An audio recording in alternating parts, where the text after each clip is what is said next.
देश की पहली हाइड्रोजन ट्रेन को प्रधानमंत्री नरेंद्र मोदी ने हरी झंडी दिखाकर रवाना किया।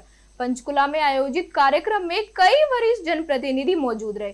इस पहल को भारत के हरित और आधुनिक रेल परिवहन की दिशा में बड़ा कदम माना जा रहा है।